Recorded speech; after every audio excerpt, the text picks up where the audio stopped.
Howdy folks, today we're looking at Beware the Creeper #1 from 2003 in DC Vertigo. By the early years of the 21st century, DC had already stepped away, for the most part, from the habit of relaunching DC Universe mainstays with new mature readers' hooks.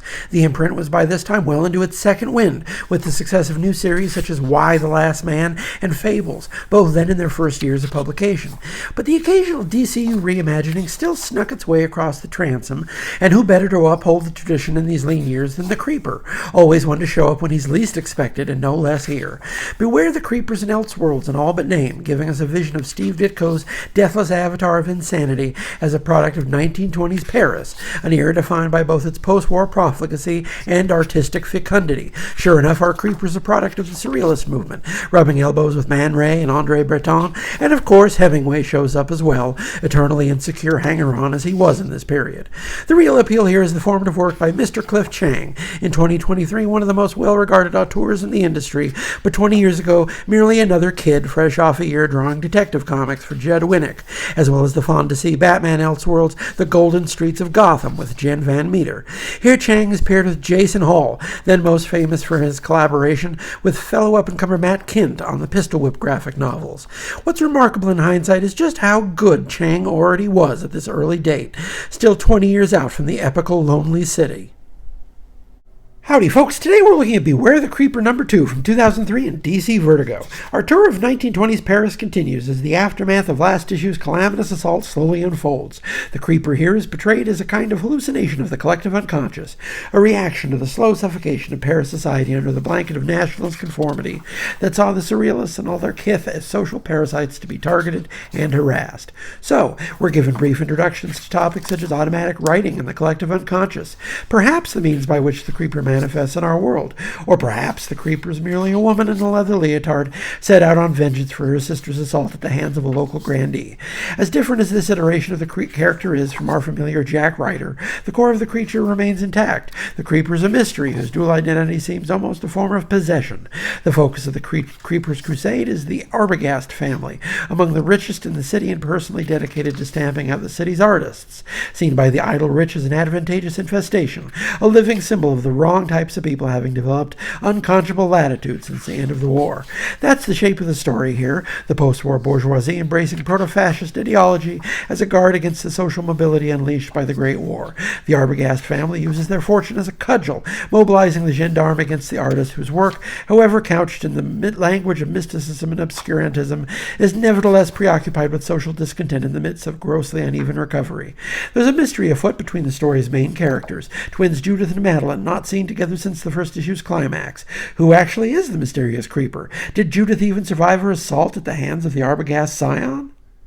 Howdy folks, today we're looking at Beware the Creeper #3 from 2003 in DC Vertigo. The saga continues as the mysterious Creeper continues her one-woman reign of terror across the streets of 1920s Paris, or at least her reign of terror against the wealthy and comfortable. The Arbogast baby, stolen at the end of the previous issue, turns up safe and sound, hanging in a bundle from a statue of Joan of Arc.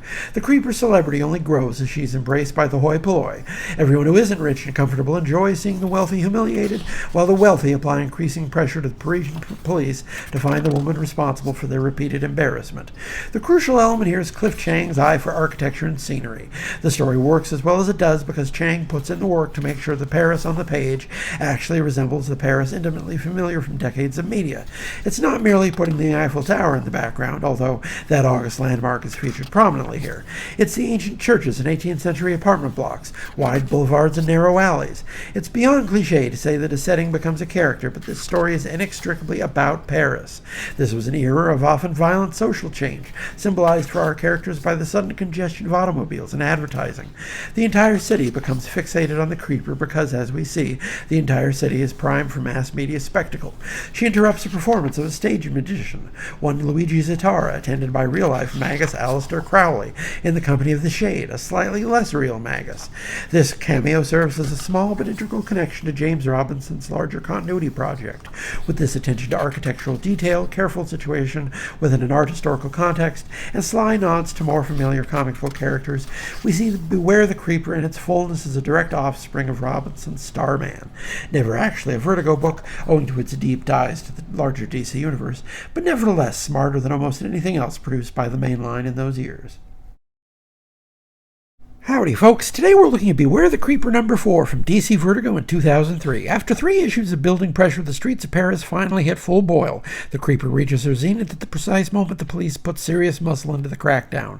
It's all become a bit of a fad. We see entire costume balls dedicated just to dressing up like the Creeper, including the stage getup of one Josephine Baker. Everything has gotten just a little bit out of hand, to the degree that it hardly surprises when the bodies start dropping. Now, a word about the coloring here, since I haven't mentioned it before. It's the work of Mr. Dave Stewart, a stalwart presence across some of the industry's biggest books during this period. This book, for better or for worse, serves as an abject example of a historical phenomenon known as the Vertigo Browns, referring to the tendency for Vertigo books from the period, along with anything that courted that same aesthetic, to go overboard on dark hues, the likes of which often came out to little more than an unappealing brown muddle. To a degree, I think the phenomenon is as much an artifact of the early computer era as anything, just as the late 90s was studded with colorful books colored many shades too dark from being produced on bright CRT monitors. So too were a disproportionate number of books from the years directly after, saddled with overly subtle color work that reproduced poorly and did a frank disservice to the material. That's not the case here, I want to emphasize. This is gorgeous color work, well chosen, dark throughout but also perfectly balanced. The highlights, such as the Creeper's red plume, pop when they appear, but you can see how, in lesser hands than Stewart, this approach might falter, might seem repetitive to the point of dulling the impact of less superlative art than Chiang. Howdy folks, today we're looking at Beware the Creeper #5 from DC Vertigo in 2003, and so our story grinds to an inevitable conclusion as the events of the previous 4 issues are revealed as mere preliminary to the final realization of the Creeper's revenge. After the train derailment and unanticipated civilian deaths in the previous issue, the Creeper has lost her patina of rebellious cool. She's a cold-blooded murderer, no longer a member of the avant-garde, but a villain to be persecuted.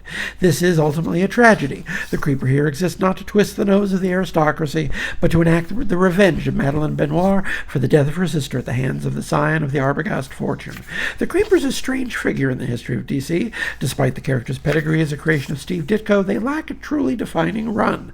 But in a way, that only makes sense. The Creeper represents chaos, one of many later Ditko creations to take up the theme of mental illness as a powerful, destabilizing force. In that respect, Beware the Creeper is loyal to the character's roots. Madeleine Benoit is driven mad by the death of her sister Judith in issue 1, but she is possessed of a fiendish strength that allows her to channel this madness as a potent tool for the cleansing of ubiquitous and suffocating hypocrisy. Through it all, Cliff Chiang's art is an unwavering, rock-steady tour de force, a potent reminder for anyone only familiar with the last decade of his work. He was always this good. Beware the Creeper shares an undeniable kinship with his recent work on Catwoman, Lonely City, another story of a strong woman set against a whole town. Jason Hall's script is both subtle and solid, a disciplined tale of spiraling disaster that snaps into sharp focus in these final pages. Without question, Beware the Creeper is a buried treasure, a forgotten triumph worthy of your immediate reappraisal.